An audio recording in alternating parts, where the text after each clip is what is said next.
may require adult supervision.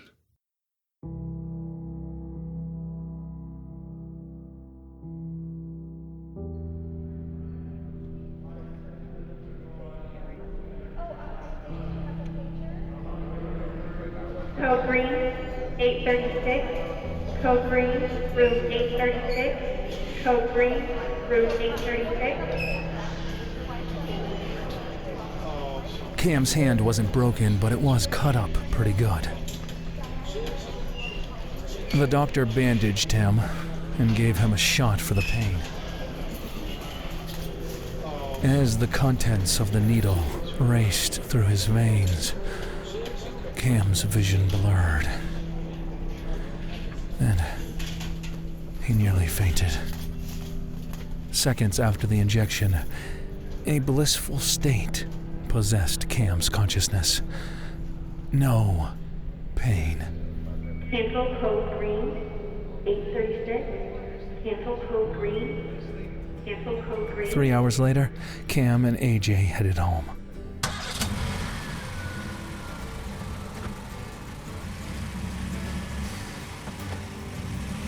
When Jags found out what happened, he explained to Cam that women generally favored apologies, especially when they were greatly warranted.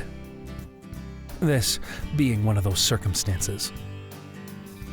But Cam didn't have the words. What could he say? "Oh, I'm sorry for terrifying you. It was just an accident. I didn't mean for it to happen." A week passed. Cam hadn't called Maggie. She hadn't called him. The pain medication was gone, and his bandages were removed. Time to get his restaurant up and running.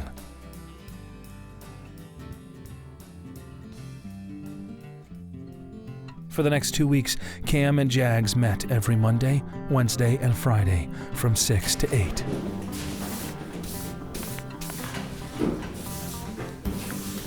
They painted walls,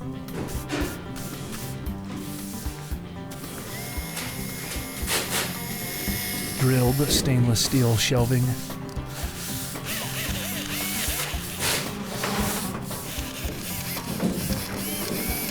and muscled chairs, tables, and booths.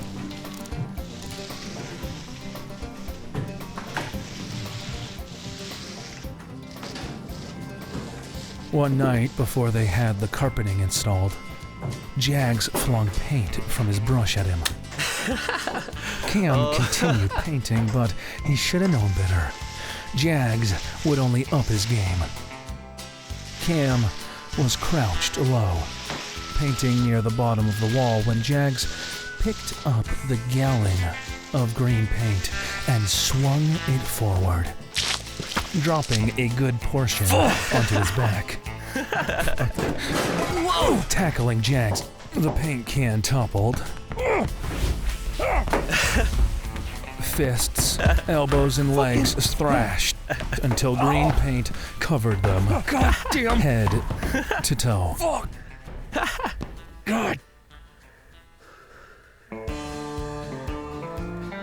Panting, chests heaving in unison, the men circled each other.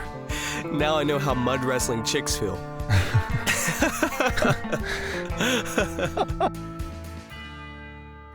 It was the first time he'd smiled in days. Jags was barred from doing any more painting.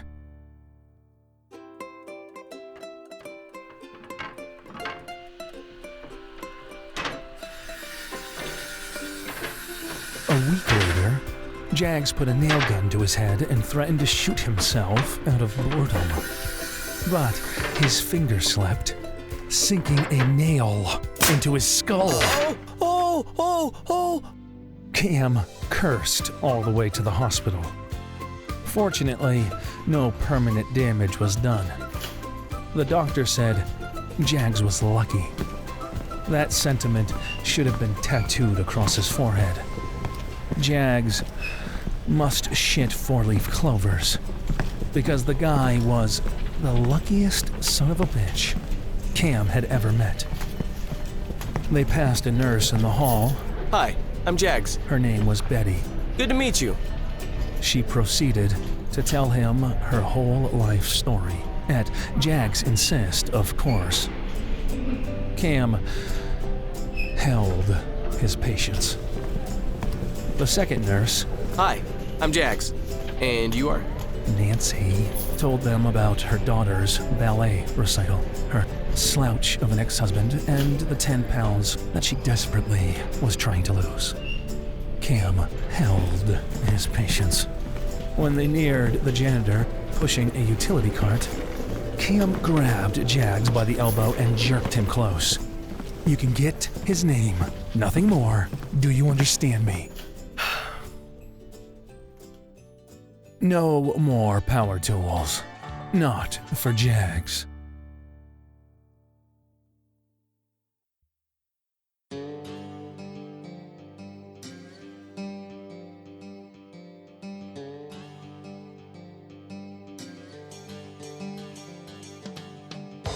Two days later, Cam threw some meatballs on a sheet pan.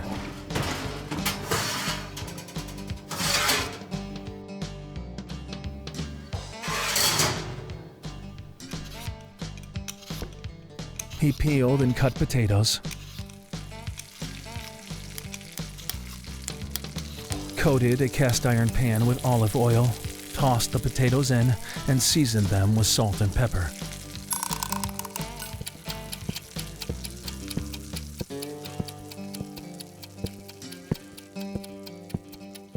He went to the back of the restaurant and unpacked glasses.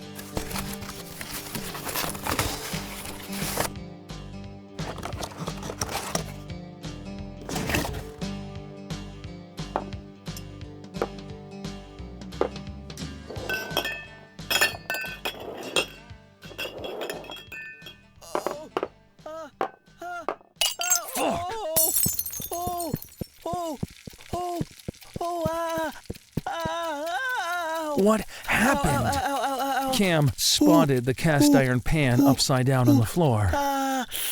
You didn't pick it up without a mitt, did you?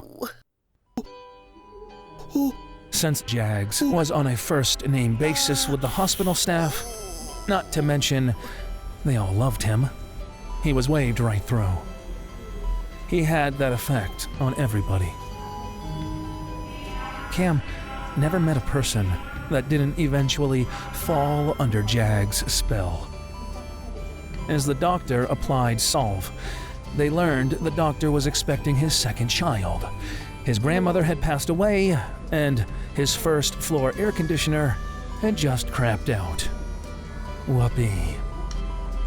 The doctor bandaged Jags' hand and gave him Vicodin for the pain.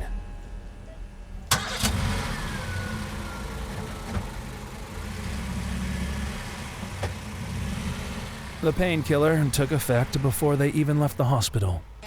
By the time they arrived at Jags' apartment complex, he was barely conscious. Cam carried him to the bed. Jags was barred from the kitchen.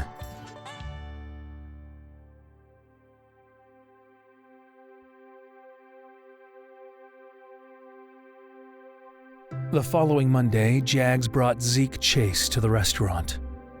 Zeke was the owner and founder of Chase Industries, an engineering firm that he founded when he was 21. We make gadgets for dashboards. The company expanded from engineering industrial electronics to manufacturing them as well. Chase grew, and so did Zeke's popularity, rocketing him into a world of paparazzi, talk shows, and extravagant charity events. After 6 years, he moved the company from Los Angeles to the small town of Cut and Shoot, Texas, hoping to get some semblance of his privacy back.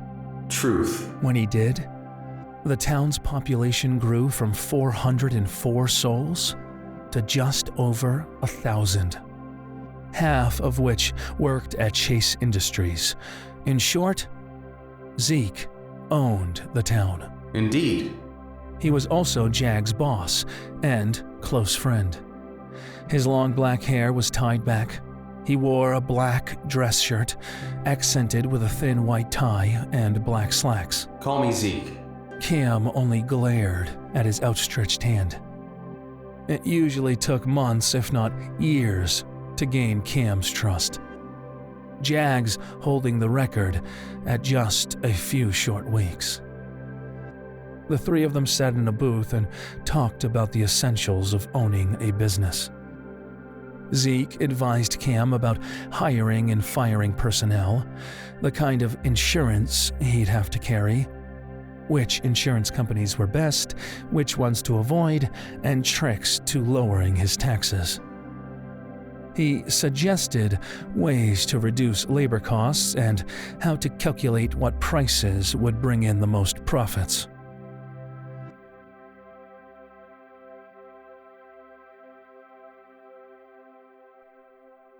Later that night, Cam crawled into bed and contemplated life. Things had progressed uncomfortably well.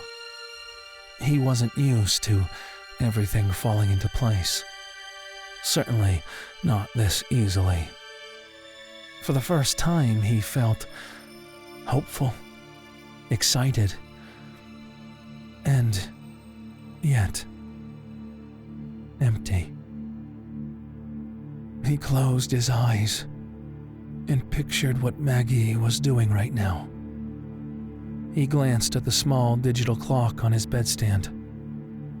10:13. She was probably asleep. But what if she wasn't asleep? What if she had a boyfriend and was with him right now? Fury swept over him. His face burned hot. His hands trembled and his stomach churned, which only solidified his reasoning as to why he could never have her.